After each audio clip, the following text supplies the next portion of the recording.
Good morning students, कैसे हो आप? अच्छे हो? तो आज मैं पहले एक्स किरण विवर्तन और ब्रैग समीकरण को प्रूव करता हूँ, उसके बाद आगे बढ़ूंगा उस चैप्टर में। तो एक्स किरण विवर्तन किसे कहते हैं पहले जान लें। तो एक्स किरण विवर्तन क्या है?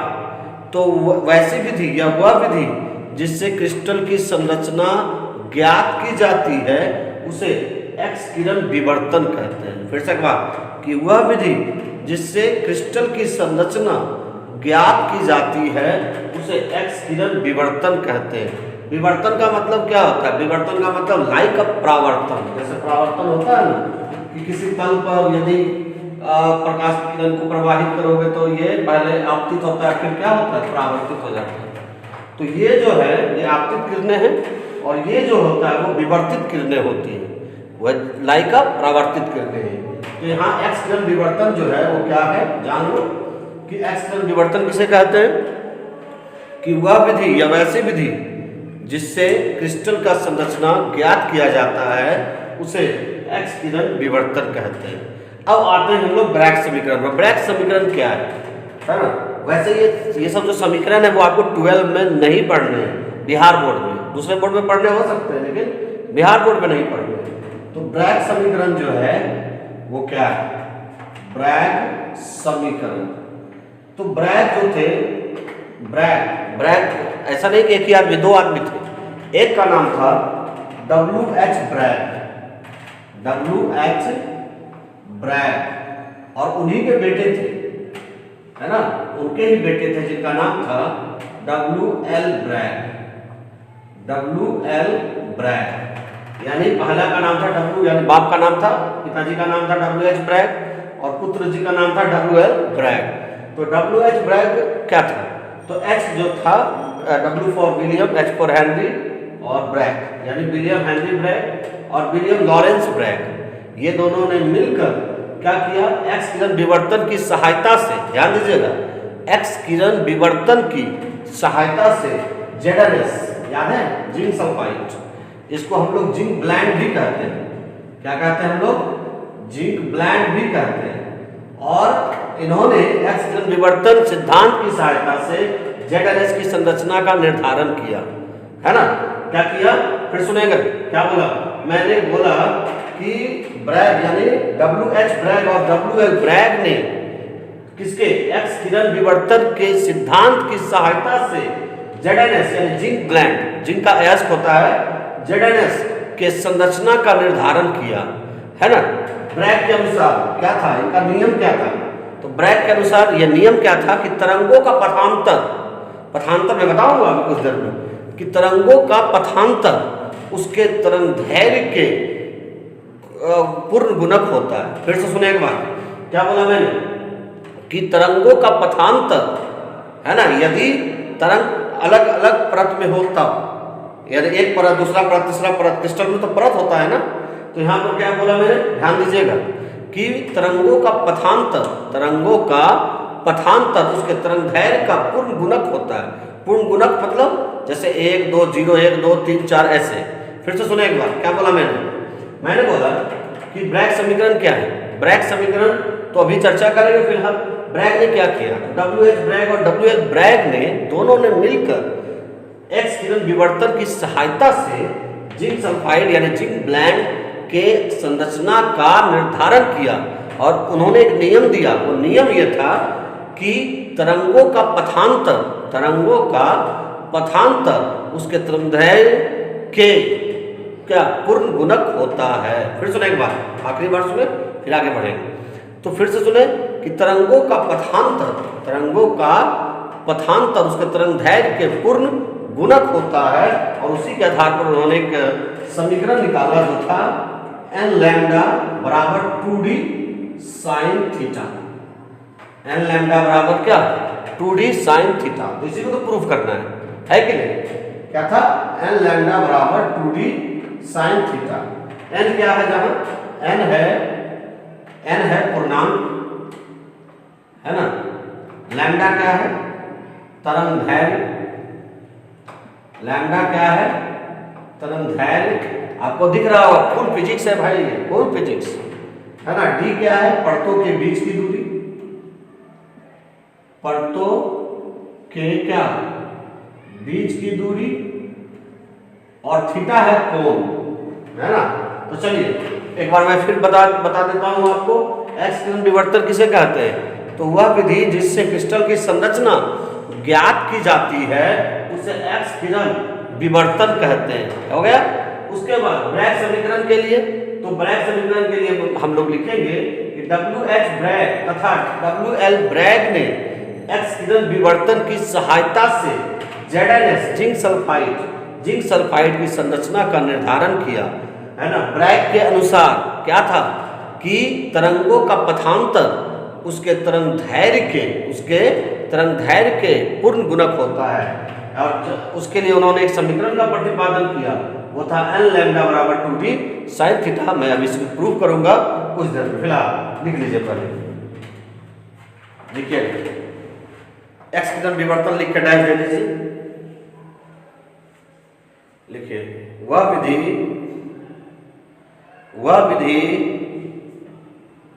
जिससे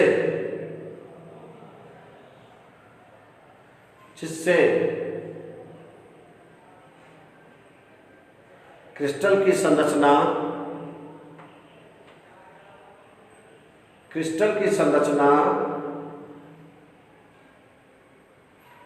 ज्ञात की जाती है, क्रिस्टल की संरचना ज्ञात की जाती है, उसे एक्स किरण विवर्तन कहते हैं। उसे एक्स किरण विवर्तन कहते हैं।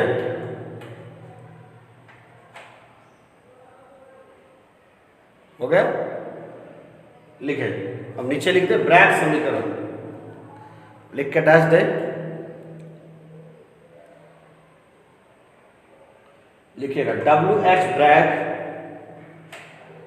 विलियम हेनरी ब्रैग, दोनों को नोबेल पुरस्कार भी मिला था इसके लिए।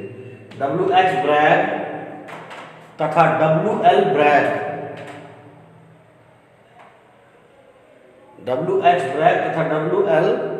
ब्रैग ने एक्स किरण विवर्तन की सहायता से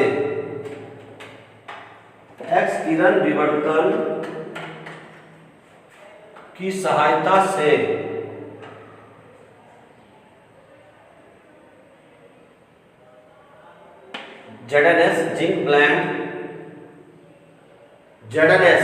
ब्लेंड की संरचना का निर्धारण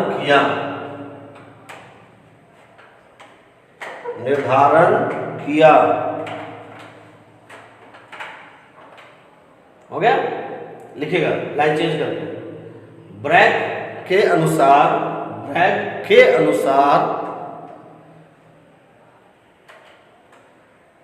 तरंगों का पथांतर, ऐसे इसमें होगा कंस्ट्रक्टिव इंटरफेरेंस, फिजिक्स में पढ़े होंगे, डिस्ट्रक्टिव इंटरफेरेंस और कंस्ट्रक्टिव इंटरफेरेंस। याद है? कुछ नहीं, चलो कोई बात नहीं, वो फिजिक्स में अपना पढ़ना। क्या बोला मैंने कि ब्रैग के अनुसार तरंगों का पथांतर उसके तरंग दैर्घ्य, शुद्ध तो वही होता है, उसके तरंग दैर्घ्य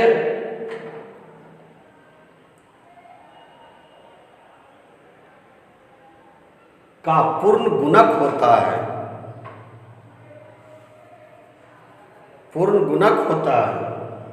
लाइन चेंज कर दीजिए।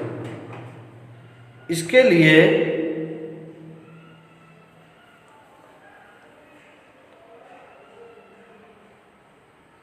ब्रैग ने एक समीकरण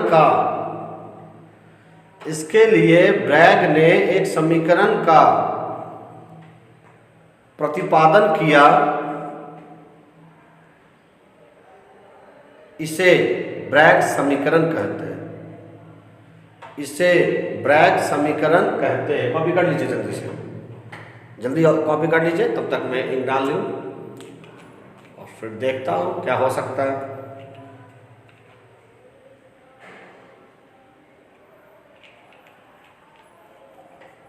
कॉपी हो गया? चलिए भाई, अब देखो क्या है, अब मैं इसे प्रूव करने जा रहा हूँ, देखते हैं क्या प्रूव होता है या नहीं होता। Just wait. तो प्रूव क्या करना है हमको, साबित क्या करना है कि तो एल लैम्डा बराबर 2d साइन थीटा। क्या है? एल लैम्डा बराबर 2d साइन थीटा। इसको हमको प्रूव करना है। कैसे करेंगे हम प्रूव? तो उसके लिए ब्रैग जो कि इस समीकरण का प्रतिपादन किया, तो ब्रैग ने क्या किया, एक्स किरण का उपयोग किया।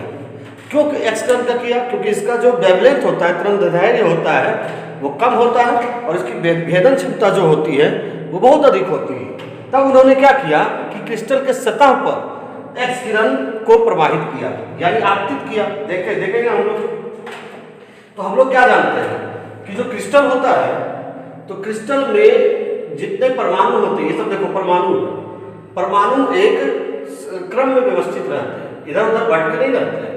ये देखो, है ना, एक क्रम में क्या रहते हैं, व्यवस्थित रहते हैं। ये देखो, ये नीचे मैं दे रहा हूं क्योंकि जो क्रिस्टल होते हैं वो परतों में विभक्त होते हैं। ये पहला परत हुआ, ये दूसरा परत हो रहा है, ये तीसरा परत हो रहा है, जितने परत दे सकते हो। ये तीसरा परत हो रहा है, ये चौथा परत हो रहा है, और धीरे धीरे परतों की संख्या क्या होती जाएगी, बढ़ती चली जाएगी।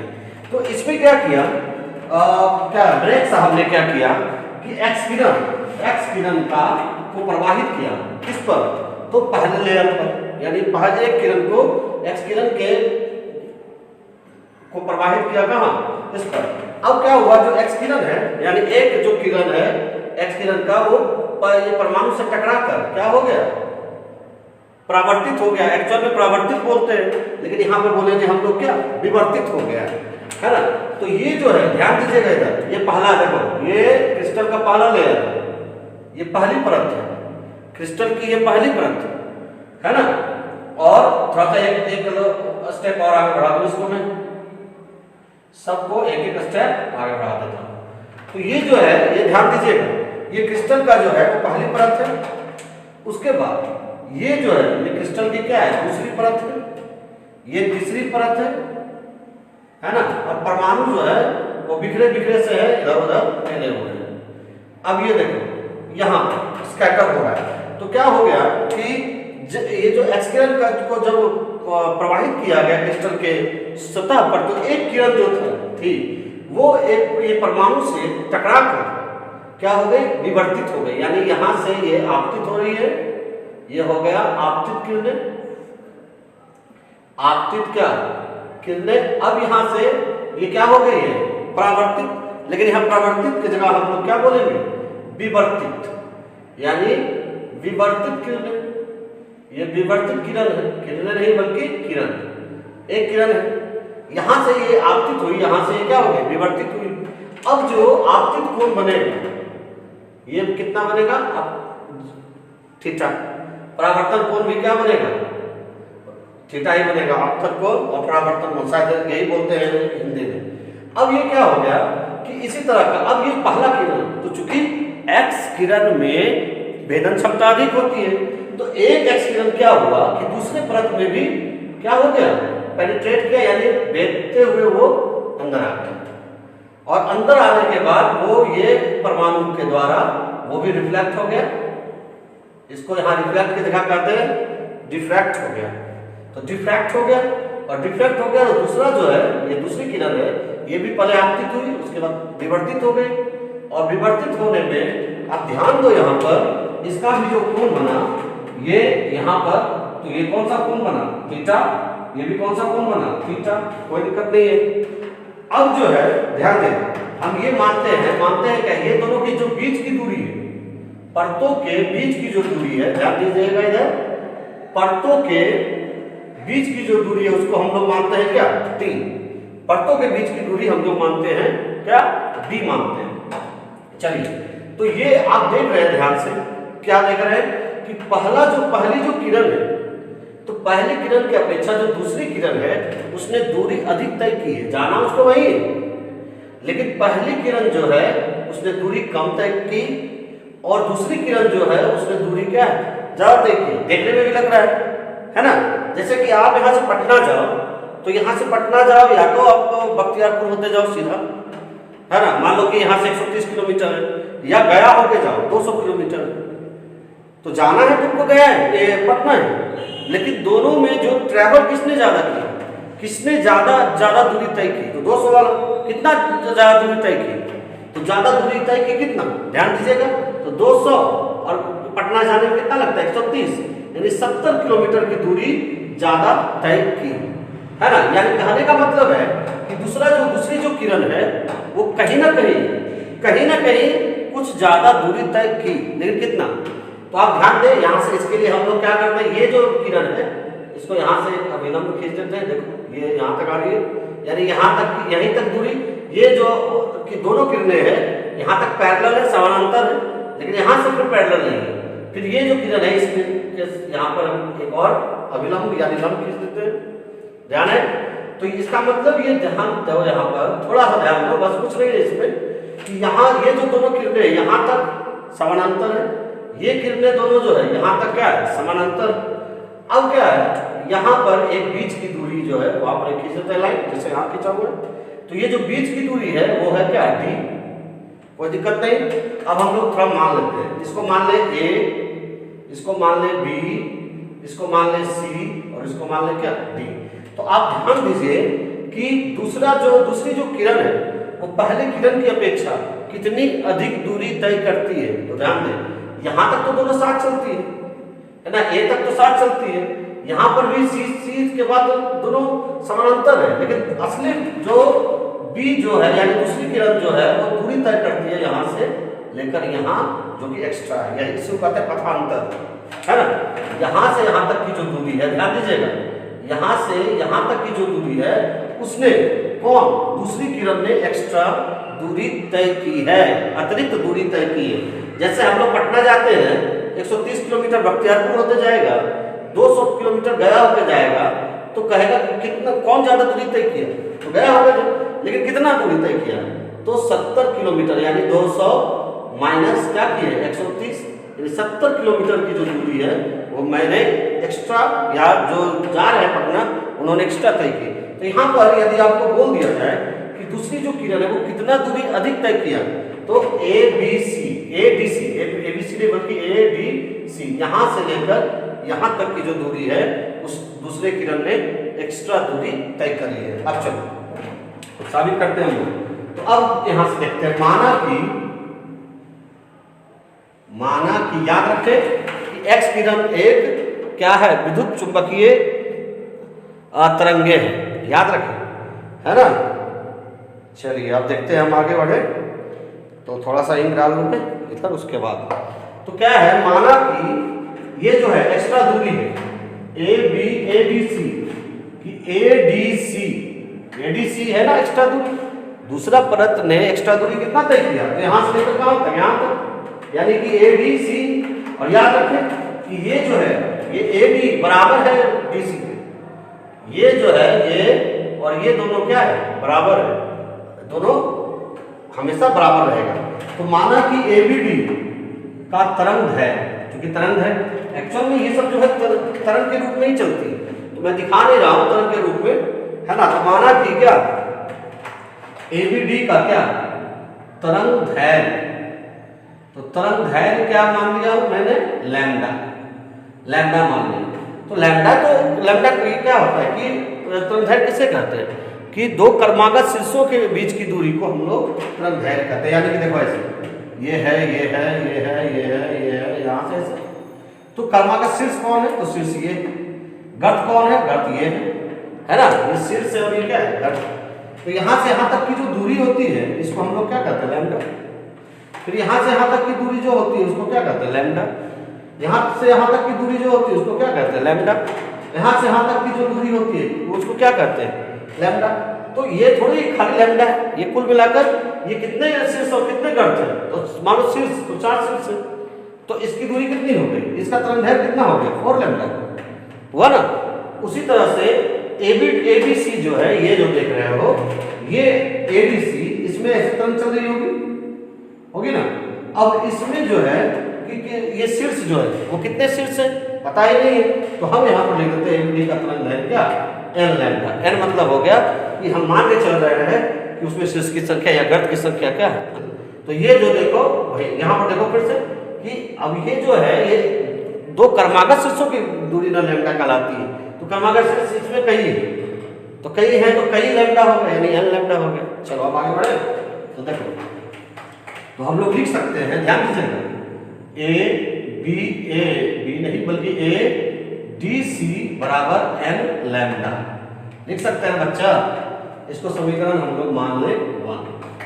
क्या मान ले 1। अब चलो अब जरा हम लोग देखते हैं तो पथांतर कितना, पथांतर समझ रहे हो कि जो दूसरी जो किरण है वो पहली किरण की अपेक्षा कितनी अधिक दूरी तय की, तो पथांतर कितना है। देखो पथांतर, ध्यान दीजिए, पथांतर यानी पथ का अंतर, दोनों के पथ का अंतर क्या है।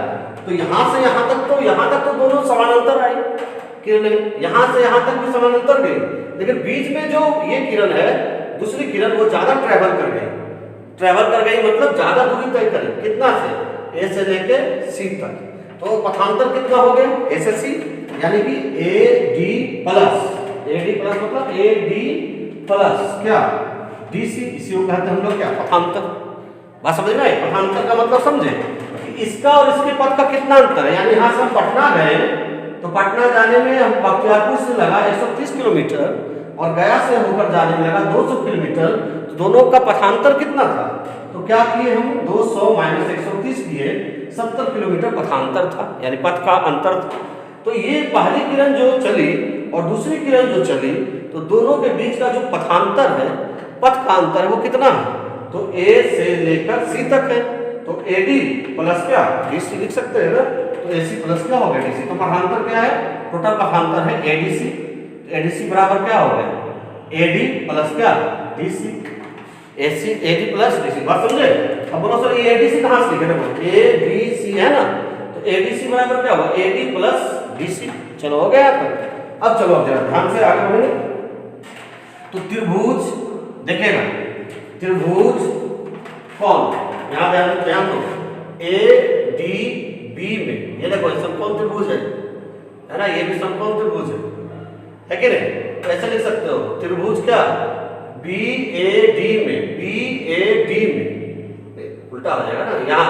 अब पहले जान लो ये थीटा है, ये कोण कितना होगा, पहले थोड़ा सा देख लेते हैं हम लोग। ये त्रिभुज है, ध्यान दें, ये देखो त्रिभुज है इस तरह का, है कि नहीं। उसमें से ये समकोण त्रिभुज है, ये वाला समकोण त्रिभुज है, सेम वही है। एक कोण का नाम हमने रखा B, दूसरे का नाम रखा A और तीसरे का नाम रखा क्या D। और उसके नीचे एक परत है, इस तरह से लगी हुई है ना परत, ये वाला देखो। तो ये थीटा है, तो ये एंगल कितना होगा, ये वाला बीच का एंगल कितना होगा, बता सकते हो। तो देखो मैं बताऊं यदि नहीं जानते हो तो ये टोटल जो है यहां से यहां तक टोटल वो कितना है, 90 डिग्री है। बात समझ रहे हो, यहां से यहां तक जो कोण है वो कितना है, 90 डिग्री है। तो 90 डिग्री में ये थीटा कोण है, ये हमको पता है, ये थीटा कोण है। तो ये कोण कितना होगा, ये कोण तो हो जाएगा 90 माइनस थीटा। नहीं समझे बात को। देखो दो आदमी है, अब दो आदमी को दूरी तय करना, ध्यान दो, ऐसे है और ये देखो ऐसे है। तो दो आदमी है, तो दो आदमी को टोटल दूरी तय करना है 90 किलोमीटर, 90 किलोमीटर। उसमें से ये वाला जो आदमी है, ये आदमी वो 30 किलोमीटर दूरी तय कर लिया। तो ये वाला आदमी कितना दूरी तय करेगा, तो 90 माइनस 30 यही दूरी तय करेगा ना। या ऐसे भी कर सकते हो, ये x दूरी तय कर लिया, पहला जो है आदमी वो x दूरी तय कर लिया, तो दूसरा आदमी कितना दूरी तय करेगा। तो चूंकि टोटल 90 है तो 90 में से x को क्या करेंगे, घटाएंगे, 90 माइनस क्या हो गया x। अब चलो ध्यान दीजिएगा, ये हो गया। तो ये वाला जो है वो आपका थीटा है, तो ये वाला जो एंगल होगा वो होगा 90 माइनस थीटा, होगा ना। 90 माइनस क्या होगा, थीटा होगा। तो ये 90 माइनस थीटा है, तो ये कौन सा कोण हो जाएगा, थीटा। नहीं, ये 90 माइनस थीटा, तो जो बचा वही ना, कौन बचा, यानी 90 ये थीटा, तो 90 माइनस थीटा त्रिभुज में। तो ये हो गया आपका क्या, ध्यान देगा। अब आगे हम लोग बढ़े तो क्या हो गया, ये क्या है ABC, ये हो गया त्रिभुज। अब हम लोग लेते हैं ABD में, त्रिभुज कौन ABD में, देख रहे हो। तो साइन थीटा, तो साइन थीटा बराबर क्या होता है लंब बटे कर्व, लंब बटे क्या कर्व। तो लंब कौन है थीटा के लिए, लंब कौन है तो ये है कि नहीं, कर्व कौन है ये है। तो लिख देते हैं लंब कौन कितना हो गया, लंब हो गया AD बटे क्या हो गया, ये कर्व कौन है ये है बीच वाला, तो क्या हो गया BD। इतना तो जानते ही होंगे कि लंब कौन है, लंब है कौन AD और कर्व कौन है BD। तो साइन थीटा बराबर क्या हो गया लंब बटे कर्व, यानी AD बटे क्या BD।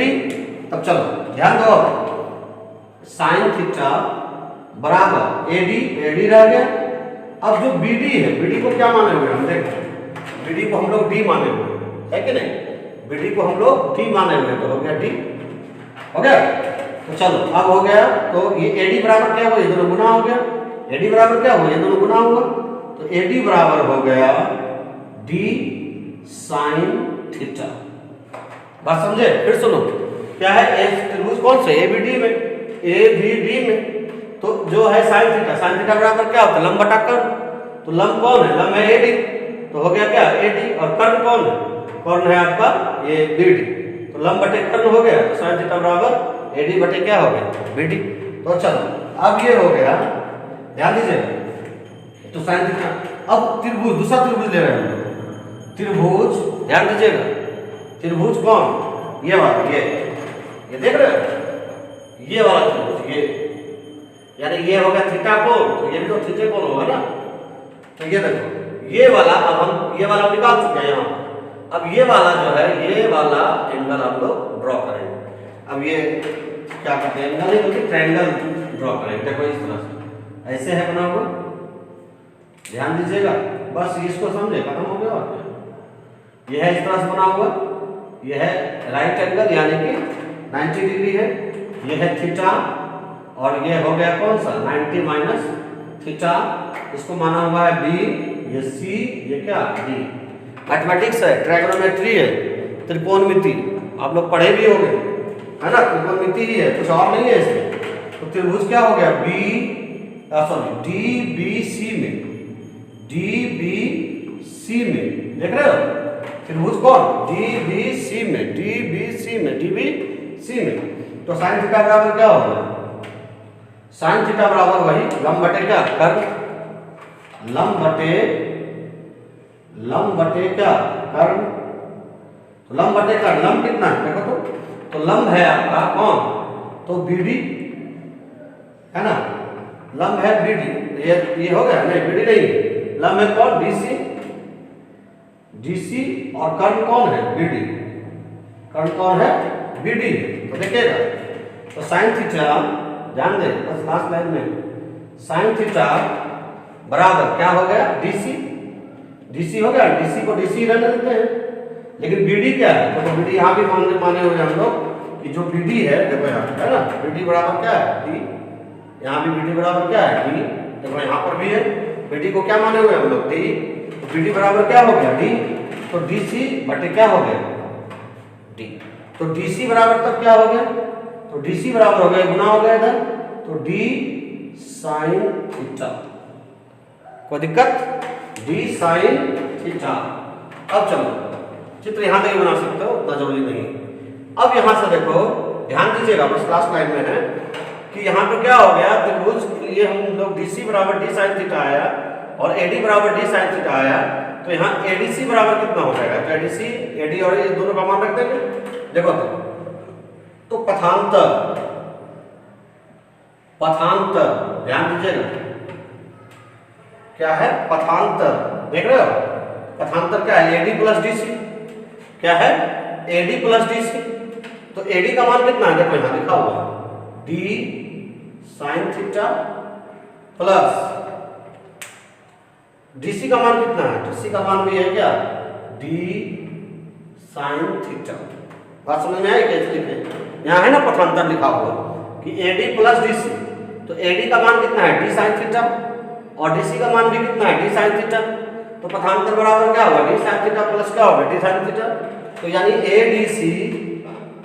ADC बराबर, दोनों को जोड़ दें तो क्या हो गया, 2D sine theta, 2D sine theta. समीकरण कितना हो गया, 2। अब चलो बस समीकरण 1 और 2 को ये मिला दो, मिलने के बाद आंसर आ जाएगा, हो गया है ना। तो देखो ध्यान से, एंड क्या है समीकरण 1 में क्या है, ADC बराबर L लैम्डा, और समीकरण 2 में भी क्या है, ADC बराबर 2D साइन थीटा, यानी दोनों ADC के ही बराबर। बात देख रहे हो, यानी ये दोनों पथांतर भी है और ये दोनों को हम लोग N लैम्डा ही माने। तो क्या हो गया, ADC बराबर क्या है, L लैम्डा, ADC बराबर है 2D साइन थीटा। बात समझ रहे हो, ADC बराबर है L लैम्डा, ADC बराबर है 2D साइन थीटा, यानी दोनों का LHS बराबर है, तो RHS भी दोनों क्या होगा, बराबर होगा। इसको ऐसे समझो, बस जैसे मैंने पहले ही बताया था कि राम बराबर है श्याम के, राम बराबर है श्याम के, और राम ही बराबर है रहीम के। तो दोनों का LHS राम राम है कि नहीं, दोनों का जो LHS है बाया साइड है राम राम है, तो श्याम और रहीम भी एक दूसरे के क्या होगा, बराबर ही होगा ना। तो श्याम बराबर क्या हो जाएगा, श्याम बराबर हो जाएगा रहीम, है ना। तो यहाँ देखो ये है राम और ये है श्याम, राम बराबर श्याम, फिर ये देखो ये राम बराबर रहीम, तो राम बराबर रहीम और राम बराबर श्याम, तो श्याम बराबर भी क्या हो जाएगा, रहीम हो जाएगा ना। बस तो लिखेंगे समीकरण क्या, 1 तथा 2 से क्या लिखेंगे, N लैम्डा बराबर 2D sine theta, N lambda बराबर क्या लिखेंगे, 2D साइन थीटा। प्रूव हो गया, N लैम्डा बराबर 2D साइन थीटा। फिर से एक बार देख लें, तो हमको प्रूव क्या करना था, N लैम्डा बराबर 2D साइन थीटा, यही प्रूव करना था ना। प्रूव भी हो गया, तो हम इसके लिए क्या किए, ब्रैग ने क्या किया कि एक्स किरण को लिया। एक्स किरण क्यों लिया, क्योंकि उसका तरंग दैर्घ्य कम होता है और उसकी वेदन क्षमता अधिक होती है, जिसके कारण वो भिन्न भिन्न परतों में भी पलायन कर जाते हैं। तो पहली जो किरण थी वो परमाणु से टकराकर विवर्तित हो गई, है ना। दूसरी जो किरण थी वो भी दूसरे लेयर के, दूसरे परत के, ये देखो परत है, दूसरे परत के परमाणु से टकराकर विवर्तित हो गई। तो विवर्तित होने के क्रम में क्या हुआ कि जो पहली किरण थी वो दूसरी किरण की अपेक्षा कम ट्रैवल की, कम दूरी तय करी। दूसरी जो किरण थी वो पहली किरण से अधिक दूरी तय करी। ये सिंपल है, लग भी रहा है, देखो यहाँ से यहाँ तक समानांतर आई किरणें, यहाँ से यहाँ तक समानांतर गई, किंतु यहाँ से यहाँ तक एक्स्ट्रा दूरी तय किया कौन, ये किरण ने, नीचे वाला है दूसरी किरण। तो ये जो है इसको हम लोग मान लिए, ऐसे माने कि हम नहीं मानते तो यही होता है, N लैम्डा ही होता है ना। इसको कहते हैं क्या, कंस्ट्रक्टिव इंटरफेरेंस, लेकिन उतना आप जानते ही नहीं हो क्या, उसको हिंदी में बोलते हैं संपोषी विवर्तन और कुछ ऐसे करके। तो वो जो है उसके कारण हमको ऐसे लिखना पड़ा इसको कि माना कि ADC का तरंग दैर्घ्य क्या होता है, लैम्डा। तो लैम्डा तरंग दैर्घ्य होता है, तो कंपनें तो बहुत सारी होती हैं, तो नंबर ऑफ कंपन को हम क्या दिखा रहे हैं, N, है ना। वही शीर्ष और गर्त जो दोनों के बीच की दूरी है लैम्डा, और कई लैम्डा है, तो उसको हम लोग दिखा रहे हैं N से। तो अब ये ADC को हम लोग क्या है, N लैम्डा बराबर क्या, ये समीकरण 1 कर लिए। अब पथांतर का मतलब समझे कि जो दूसरी जो परत है, जो दूसरी जो किरण है वो कितनी अधिक दूरी तय की, उसी को ना पथांतर कहेंगे। दोनों में कितनी, कौन अधिक दूरी तय किया। जैसे हम यहाँ से जाए, यहाँ से स्टेशन जाए, है ना, और कोई लड़का क्या हो यहाँ से फ्यूल से होते हुए स्टेशन है, तो दोनों में पथांतर तो है, पथ का अंतर तो हुआ, गंतव्य एक है, किंतु क्या पथांतर है। तो मेरी दूरी यदि मान लो 1 किलोमीटर है तो उसकी 3 किलोमीटर हो जाएगी, तो पथांतर कितना होगा, 3 - 1 यानी 2 किलोमीटर की। यहाँ भी पथांतर वही है कि पहली परत जो है वो क्या करी कि कम दूरी तय करी, लेकिन दूसरी जो किरण है, सॉरी परत नहीं, दूसरी जो किरण है वो अधिक दूरी तय करी। दूसरी जो किरण कितनी अधिक दूरी तय करी, वो था क्या, पथांतर, यानी ADC दूरी अधिक तय करी, जो कि है AD प्लस क्या, DC। तो ADC बराबर क्या होगा, AD प्लस DC। अब त्रिभुज ध्यान देना है ना, त्रिभुज कौन में, ABD में क्या देखें, साइन थीटा बराबर क्या होता है, लंब बटे कर्ण। लंब कौन है, AD, तो AD बटे क्या हो गया, BD हो गया ना। अब साइन थीटा बराबर हो गया AD बटे, चूंकि इसकी दूरी है D, देखो यहाँ लिखा हुआ है D, ये भी है आपका क्या D। तो डी, तो साइन थीटा बराबर हो गया एडी बटे डी, एडी बराबर हो गया डी साइन थीटा। अब त्रिभुज डीबीसी में, हाँ भाई डीबीसी, डीबीसी यानी डीबीसी में क्या देखा आपने, साइन थीटा बराबर लंब बटे कर्व यानी डीसी बटे क्या हो गया बीडी, तो साइन थीटा बराबर डीसी, तो डीसी डीसी रह गया, लेकिन बीडी जो था बीडी देखो यहाँ बीडी कितना है डी, तो डीसी बराबर ये दोनों गुना हो गया डी साइन थीटा।